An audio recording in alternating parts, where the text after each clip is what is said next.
Hello, everybody. It is I, Freddy Fazbear, and today we're gonna be somewhere in the fifth season of Loki season 2. Yeah, sorry for the dark lighting, but this is what I have to deal with. This might have to be cut. It might be.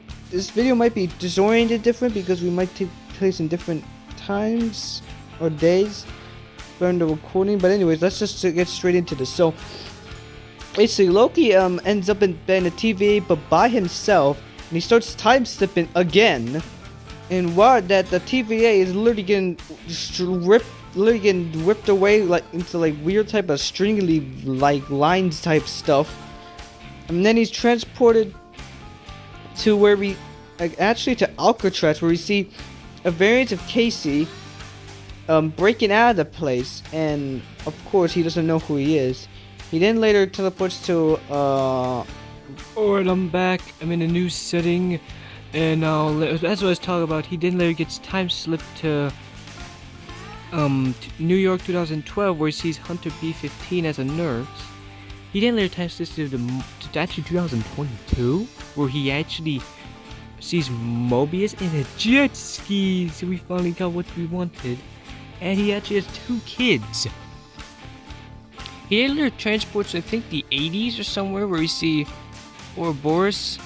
And when he time slips to Ouroboros, he's in some weird secret place, abandoned place, that kind of actually looks like his, where he usually is in the TVA. And he doesn't know who Loki is, but he believes him about, how he was a variant in time travel and stuff. So he actually gives him an idea that he can control his time slipping. And he also said, I think their plan was to figure out a way to restore TVA, and they need basically everyone. So Loki tries his best to get Mobius, Hunter B-15, and Casey. He basically tries to convince them to come with him to the place, basically. And then he realized that he needs Sylvie left.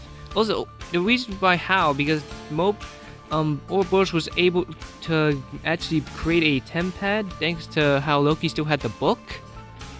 Though he actually I think he accidentally time slipped to where Mobius was. I think, I'm not entirely sure.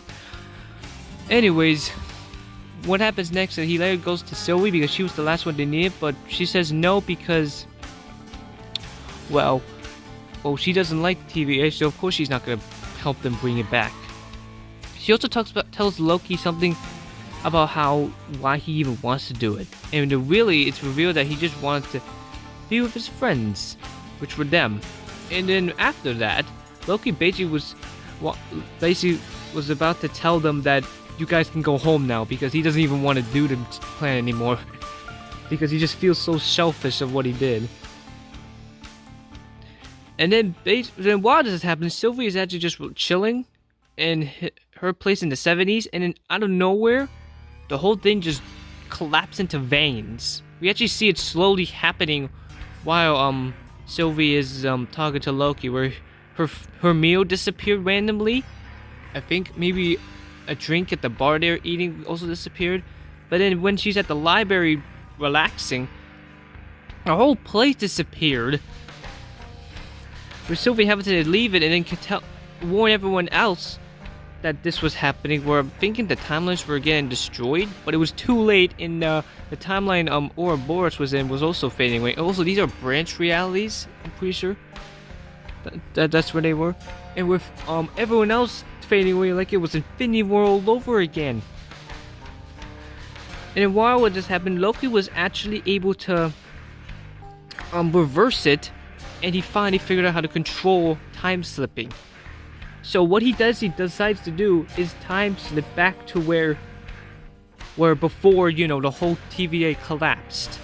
And that's how it ends. I know there's really not that much to talk about, but I didn't really find that much. There wasn't really that much lore implicates to this. It was basically just leading up to basically the finale. So, but this is something I want to talk about. People are saying that Loki becomes something known as the God of Stories. I actually want to search up what that actually is.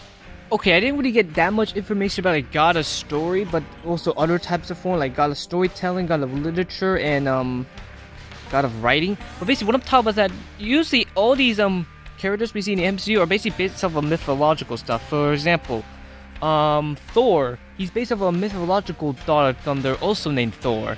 Icarus is also based off of a god of something I forgot, but all I know that he was the kid who flew too close to the sun. I think that's what it was. Eros, played by Harry Styles. He's actually based off a god of love that exists in mythological. So when I was searching up god of stories, all I got for this really was a Titan daughter named Uranus for the god of storytelling, the Moose for god of literature, and Seishat for the goddess of wisdom actually.